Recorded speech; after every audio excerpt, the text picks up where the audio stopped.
बाबरी मस्जिद का शिलान्यास होगी 6 दिसंबर। वहाँ वो जो कर रहा है वो भड़काने का काम कर रहा है।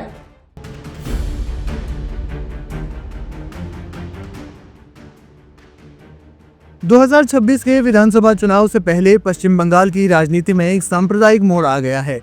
तृणमूल कांग्रेस के विधायक हुमायूं कबीर ने 6 दिसंबर को मुर्शिदाबाद जिले के बेलडांगा में बाबरी मस्जिद के निर्माण की आधारशिला रखने का ऐलान किया था। 6 दिसंबर वही तारीख है जब 33 साल पहले अयोध्या में बाबरी मस्जिद तोड़ दी गई थी। इस मामले में बीजेपी की तरफ से तीखा पलटवार भी हुआ था। इसके बाद मुर्शिदाबाद जिले में मंगलवार देर रात बाबरी मस्जिद के शिलान्यास के पोस्टर लगाए गए हैं। इन पर लिखा है 6 दिसंबर को बेलडांगा में बाबरी मस्जिद का शिलान्यास समारोह होगा। हुमायूं कबीर को आयोजनकर्ता बनाया गया है। हुमायूं कबीर ने अब तृणमूल कांग्रेस पर ही लगाए आरोप। अब खुद हुमायूं कबीर ने आरोप लगाया है कि बाबरी मस्जिद बनाने में तृणमूल कांग्रेस रुकावट डाल रही है। भरतपुर एमएलए हुमायूं कबीर ने मुख्यमंत्री ममता बनर्जी के मुर्शिदाबाद दौरे से पहले पार्टी के खिलाफ खुलकर अपना गुस्सा जाहिर किया। बाबरी मस्जिद के बारे में हुमायूं कबीर ने कहा कि एडमिनिस्ट्रेशन रुकावट डाल रहा है। ये रुकावट रूलिंग पार्टी के सपोर्ट से आ रही है। 6 दिसंबर को बाबरी मस्जिद के शिलान्यास का ऐलान। हुमायूं कबीर ने 6 दिसंबर को मुर्शिदाबाद में बाबरी मस्जिद की नींव रखने का ऐलान किया है। उन्होंने कहा, बाबरी मस्जिद की नींव 6 तारीख को रखी जाएगी। मैं रेजीनगर से बरहामपुर तक NH 34 को ब्लॉक कर दूंगा। देखते हैं कोई ताकत है जो इसे रोक सकती है। खुद कबीर ने मंगलवार को कहा कि हम 6 दिसंबर को बाबरी मस्जिद की नींव रखेंगे। 3 साल में इसका निर्माण पूरा होगा। कार्यक्रम में कई मुस्लिम नेता भी शामिल होंगे। 22 दिसंबर आने दीजिए, उसी टाइम आपको ये प्रश्न का जो सवाल उठाया उनका जवाब मिल जाएगी। उसके पहले 6 दिसंबर को आप कुछ करने वाले हैं? हाँ, वो तो बाबरी मस्जिद का शिलान्यास होगी 6 दिसंबर। स्टेट का मेरा नेता सब लोग को संहति दिवस भी उद्यापन होगी। मैं वहाँ का बेलडांगा में एक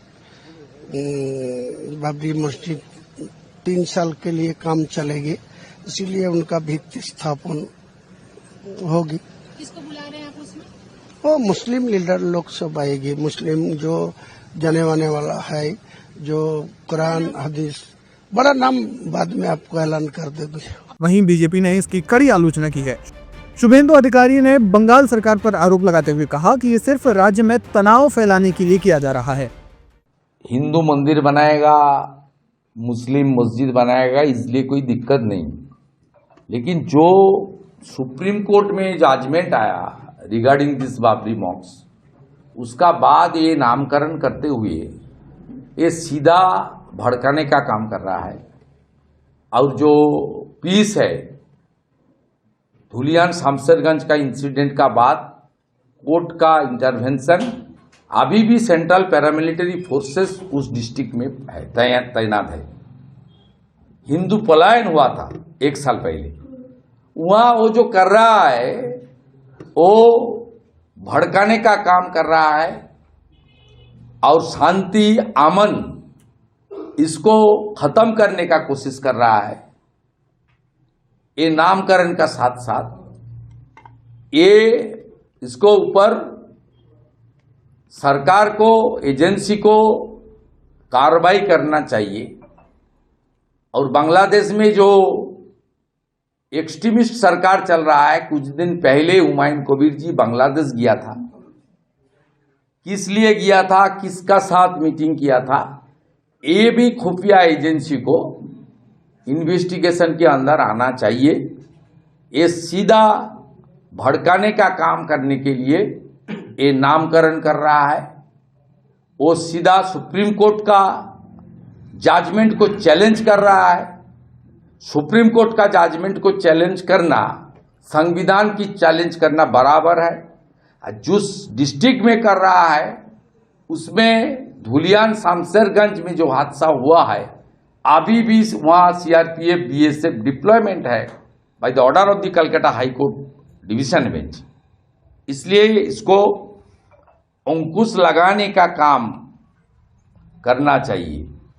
मुस्लिम मस्जिद बनाए,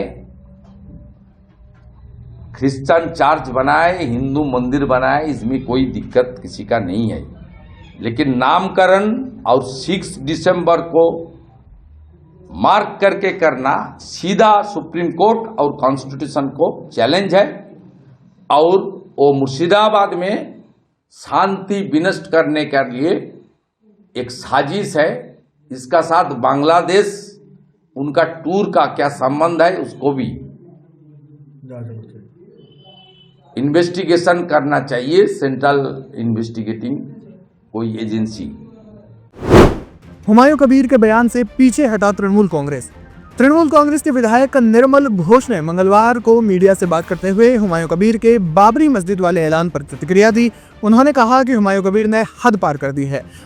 हुमायूं ने जो भी बयान दिए हैं वे उनके अपने बयान हैं। तृणमूल कांग्रेस हुमायूं कबीर की बातों से बिल्कुल सहमत नहीं है। निर्मल घोष ने बताया कि हुमायूं कबीर तृणमूल कांग्रेस के संपर्क में नहीं है। हुमायूं कबीर की बातों से टीएमसी का कोई लेना देना नहीं है। टीएमसी विधायक का यह बयान तब सामने आया जब मंगलवार को अयोध्या में पीएम मोदी ने राम मंदिर के शिखर पर ध्वजारोहण किया। ध्वजारोहण का मतलब है मंदिर अब पूर्ण हो गया है। 22 जनवरी 2024 को राम मंदिर में रामलला की मूर्ति की प्राण प्रतिष्ठा हुई थी।